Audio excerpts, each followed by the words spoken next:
At this point, you had already started a family. Maybe we can talk a little bit about Oh, that. yes, I should have told you. I got married in 1957. Before independence. Yes, Okay. yeah.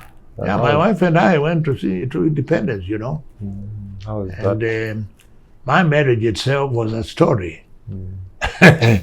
I had a friend who was studying with my wife in the US. Okay.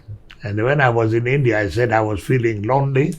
Could he introduce me to a girlfriend? And introduced me to my wife by correspondence. Okay. So we corresponded until I came back to Kenya. And I persuaded her to come and teach at Mulango Girls Secondary School, which is still there today. Oh, she But was, there's a dormitory named after her. she was came not to from teach. Kenya. She was from. Oh, my US? wife was an African American. You didn't know that? No. Oh, many of the other people know her. Did you know her? Yeah, many of the other people know her. Okay. She was an African American, studying with the late Professor John Beatty. Your father certainly knew him because those who have studied philosophy know John Beatty. He was a very close friend of mine. We come from the same area. Okay. So she came to Kenya, and then that's where you built your relationship. I was the one who persuaded her to come. No, she came because I started by correspondence. We were pen pals Oh. until I persuaded her to come and teach. And I got her a job at Mulango Girls Secondary School. So pen pal is the Facebook of that time. Sorry? Pen pal is the one you write a letter for the young viewers so that they Oh, yes. understand pen pal. Oh, you know about pen pal. You can get a friend with whom you correspond without having met.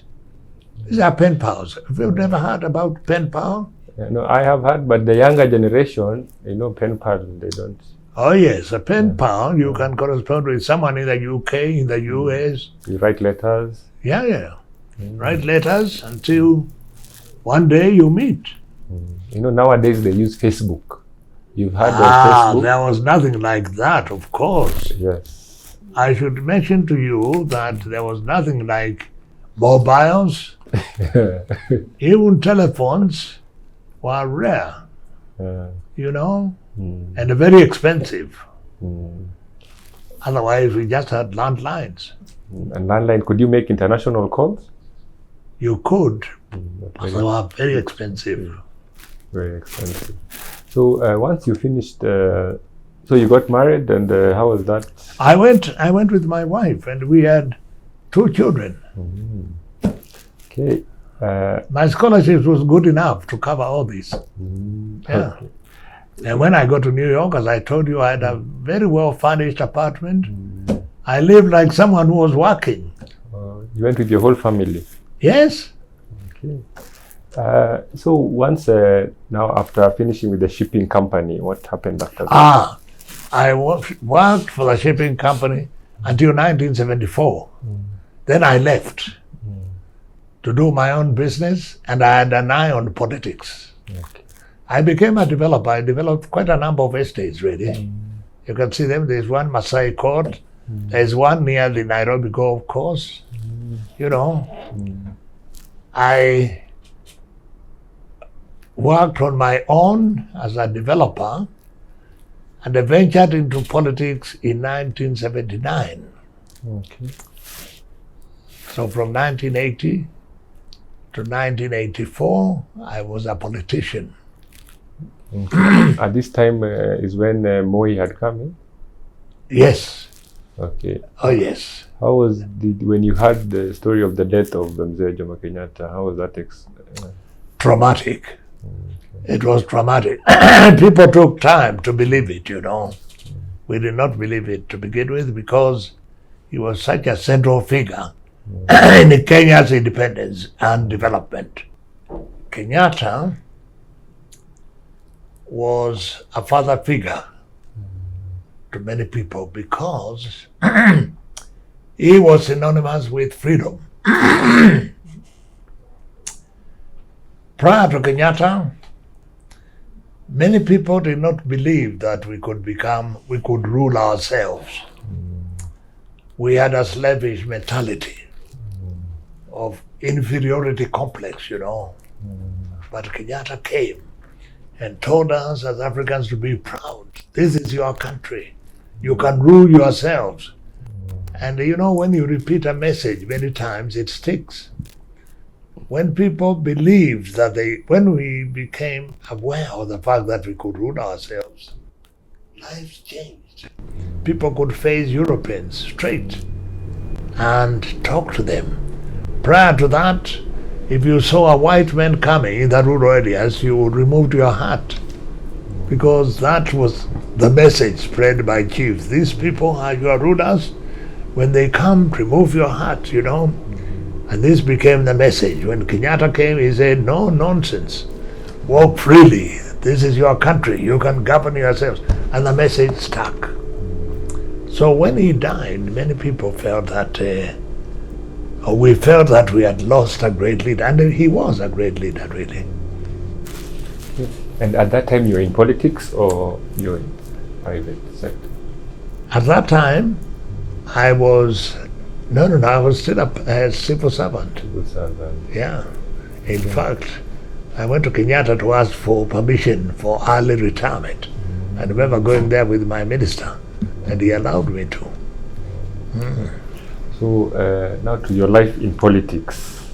My life in politics, I served as a member of parliament for Kitui Central for one term.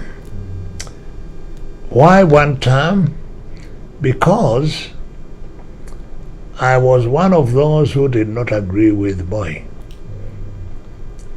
Unlike Kenyatta, if Moi gave you an appointment, a senior appointment, he did not give you space to do your job without interference, which is what we were used to under Kenyatta's regime. As permanent secretaries, nobody interfered with your job, really. Anyway, in the case of Moi, we differed on a simple problem. You know how we differed? When I was a minister for labor, we went to a wedding of General Mulinge's son at Athi, what do they call it, Plains, not far from Nairobi. They call it Stony Athi. Moi was the guest of honor. A number of cabinet ministers were invited. Even our head of service was there, Jeremiah Kirene. At the wedding, Moi, as the guest of honor, gave remarks, congratulating the couple. But he ended his remarks by saying that there were two civil service organizations which were not working in the interests of the country. The Kenya Civil Servants Union and the University Staff Union. The head of the civil service was sitting next to me. So I asked him, why did you not tell me about this? Oh, he said they were dismissed with immediate effect. That is Moi now? That's Moi. He said the two are not working in the interests of the country and they are dismissed, disbanded with immediate effect. So I turned to the head of the civil service and asked him, why did you not tell me? And I'm the Minister for Labor. He whispered to me, I also did not know.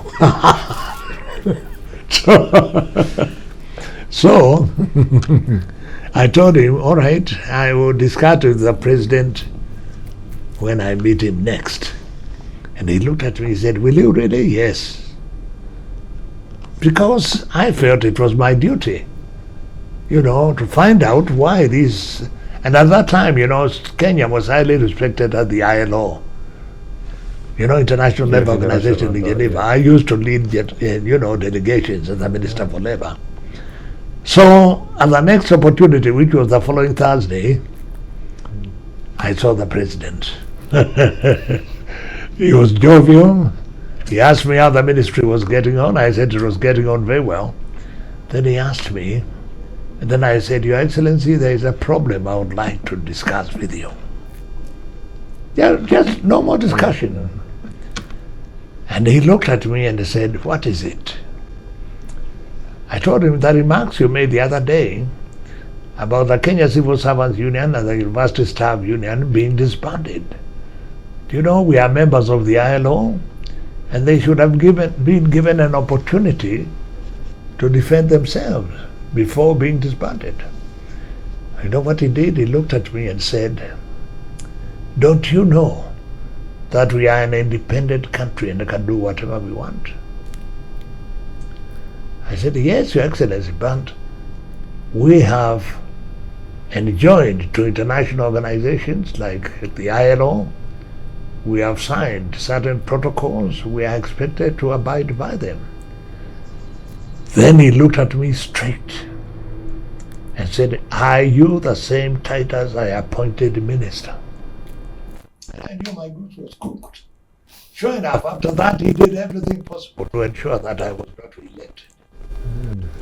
Including, getting his own candidate in our constituency, and I lost by a few votes. That's how I lost politics. Oh. So, at that time, to be a minister, you had to be a member of parliament. Oh, yes. Oh, yes. Oh, yes. Okay, and then you must have been close with Moi for him to appoint you as Minister for Labour. I was. So where did your friendship with Moi start?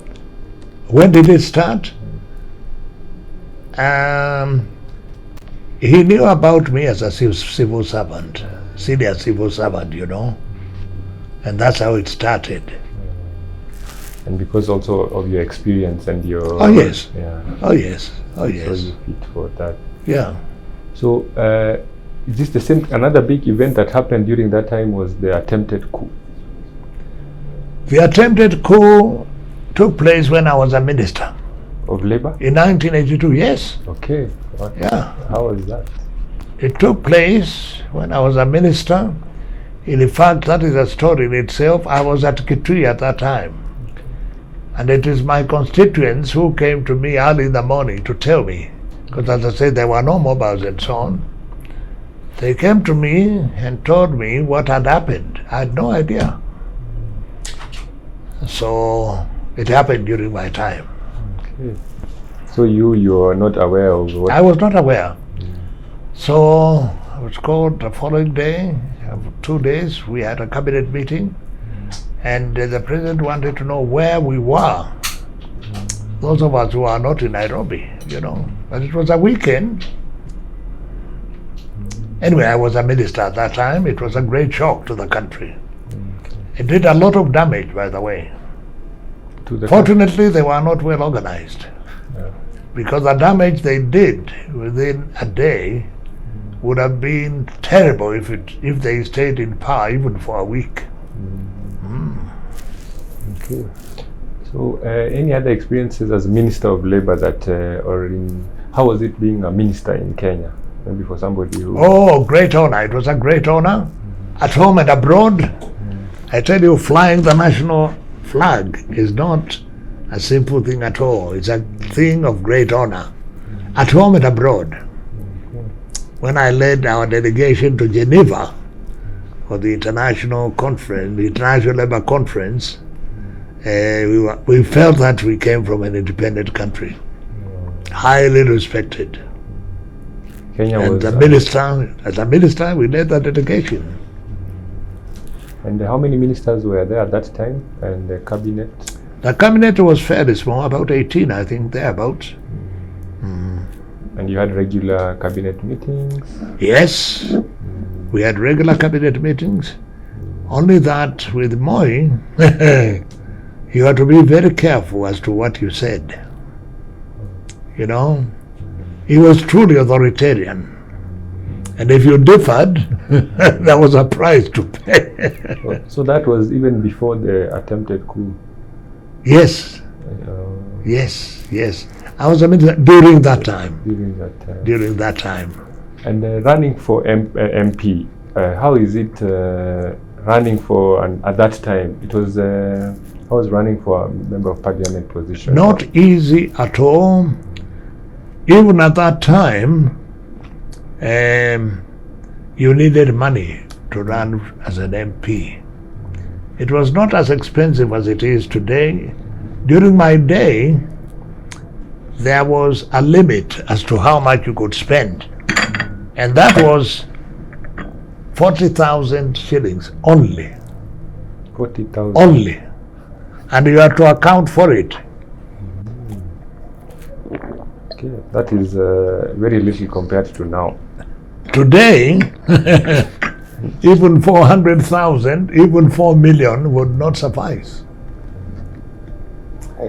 But then you see, when there is restricted spending, many people can contest.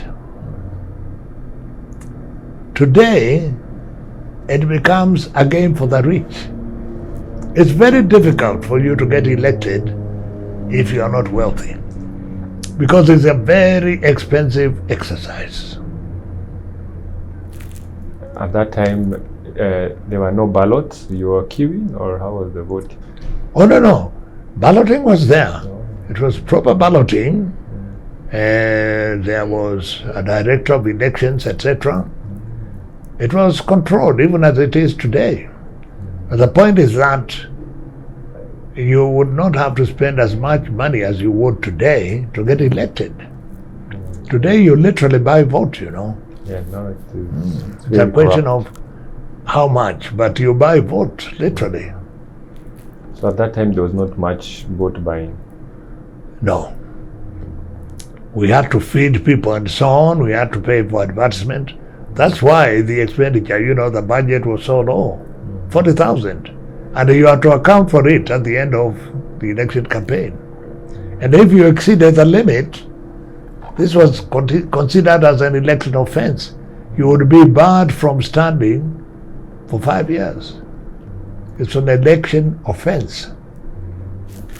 And once you become a member of parliament, your role is now, what was some of the duties you had?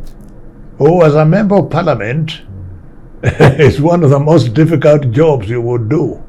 Why? Because your constituents regard you as their property. They feel that they have a right to come to your home anytime, day or night. They come to you for all kinds of help, school fees, and they expect you to help them. You see? And they can wake you up any time of the night. Your family life is greatly disturbed because they come to your home anytime and they expect you to give them something. Certainly a cup of tea, you know. And how many members of parliament were there? There were 8 provinces. There were 8 provinces. No, the members of parliament were not as many as there are today. They were maybe a third of what they are today. The numbers increased tremendously since those days. And also at that time, as a member of parliament, did you have a fund that you're operating, or? No. At that time, there was nothing like a constituency development fund. You had to depend on your salary, full stop. Full stop. Okay, then, but you used to go to parliament to make laws? Oh, yes, of course. You had to attend parliament. You had to legislate, certainly. You got a salary as a member of parliament, of course. But the salary at that time, salaries at that time were a fraction of what they are today. How much was for a member of parliament at that time? How much have we paid? Oh, I don't remember, but it was not a lot, you know. Very little. Maybe a tenth of what they get today. Salaries have been inflated many times. Many times. We were literally serving the country. Literally. And depending on our salaries, you know. If you did not have independent means, you would end up as a poor person. And at that time there was only one party? Only one party. That's an important point. Only one party. And in order to stand as a member of parliament, you have to be cleared by the party. If you are not cleared, you will not stand.